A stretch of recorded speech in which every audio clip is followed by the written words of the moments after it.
박정민이 주연을 맡고 부산행 반도 염력의 연상호 감독의 신작 영화 얼굴이 9월 한국과 미국에서 동시 개봉할 예정입니다. 박정민은 대본 읽는 눈이 정확한 배우. 뭐야? 이 오빠 눈빛 X같아. 디테일이 미친 배우라는 수식어로 업계에 소문이 자자한데요. 워낙에 연기 스펙트럼이 넓고 정감 가는 배우라 당분간 휴식기를 갖겠다는 소식에 서운했는데 이렇게 빨리 영화로 만날 수 있다니 개인적으로도 너무 반갑습니다. 사실 박정민 배우가 못하는 배역이란 없다고 생각하는데 일각에선 존잘력은 어려울 거라 하지만 제 눈엔 저 콧날 자체가 그냥 존잘입니다. 영화 얼굴은 토론토 국제영화제 스페셜 프레젠테이션 섹션에 초청되고 북미 지역 배급 판권을 미국 배급사 웰고와 계약하게 되었죠. 북미에서는 9월 26일 개봉으로 얼굴은 강렬한 미스테리 스릴러 영화입니다. 박정민의 연기력과 연상호 감독의 정교한 각본의 콜라보를 이룬 작품이라는 호평이 있어 기대감이 큰데요. 2018년 연상호 감독의 그래픽 노블 얼굴을 원작으로 하고 있습니다. 영화 지옥과 염력에서 이미 영 감독과 인연이 있었던 박정민 배우가 1인 2역을 선보일 예정이죠. 근데 그거 아시나요? 영화 얼굴의 충격적인 사실은 초저예산 2억 원으로 기존의 상업영화 제작 방식에서 탈피해 20여 명의 핵심 스태프들과 약 3주 동안 밀도 있는 촬영을 거쳐 완성했다는 겁니다. 독립영화임에도 불구하고 배급사가 메이저급인 플러스엠 엔터테인먼트라는 사실.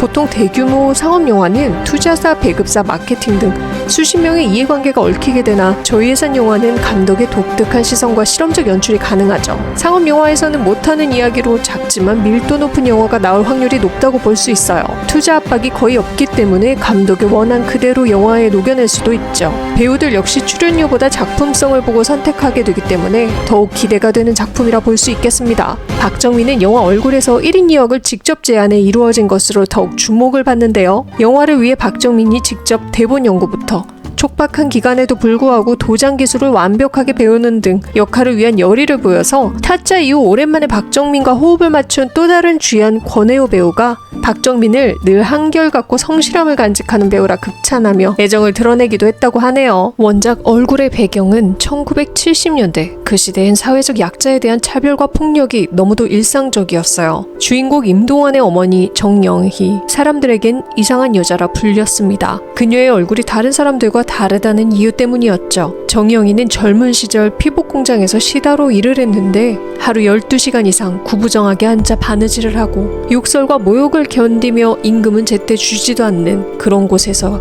괴로운 나날들을 견뎠습니다. 그리고 그곳에서 겪은 건 단순한 고대 노동이 아니었죠. 성희롱, 착취, 그리고 사람을 사람답게 대하지 않는 시선, 그게 매일같이 이어졌습니다. 결국 그녀는 마을로 돌아왔지만 그곳에서도 따뜻한 시선은 없었습니다. 오히려 이상한 여자라는 낙인만 더 깊어졌죠. 그러던 어느 날 정영이가 실종됩니다. 마을 사람들은 이렇게 말했죠.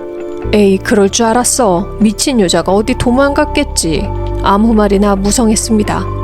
하지만 진실은 좀 달랐어요.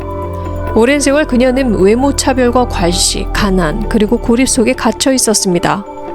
그리고 그 모든 것이 그녀를 무너뜨리게 되죠. 충격적인 결말까지 오늘 다 밝힐 순 없으나 정영희를 둘러싼 사람들은 그녀의 죽음을 방관한 듯 보입니다. 과연 그녀를 죽음으로 내몬 괴물 같은 존재는 누구였을까요? 영화 얼굴에서 특히 박정민 배우가 맡은 임동완은 과거의 상처를 끌어안은 채 실종된 어머니의 진실을 파헤치는 인물입니다. 그리고 원작에는 없던 몇몇 설정이 추가된 걸로 보이죠. 아버지는 맹인 정각장애인으로 나오는데 보지 못하는 진실, 보려 하지 않는 사회라는 상징이 이 캐릭터를 통해 드러납니다. 영화는 젊은 시절 맹인 이명규와 과거와 현재를 오가며 아버지와 아들의 관계, 심리전 등 미스테리 수사극을 진행해 갑니다. 그렇다면 영화의 결말은 원작과 같이 끝이 날까요? 임동완의 엄마 정영희는 슬기로운 의사생활 시리즈로 유명한 신현빈이 맡았고 극중 김수지는 다큐멘터리 PD로 나오는데 한지연 배우가 맡았습니다. 김수지는 이명규 부자를 따라 사건의 진실을 파헤치고 기록하는 인물로 등장하죠. 영화 얼굴에서 아버지 이명규는 거의 사건의 중심축으로 보입니다. 이 부분이 원작과는 조금 다른 것 같아요.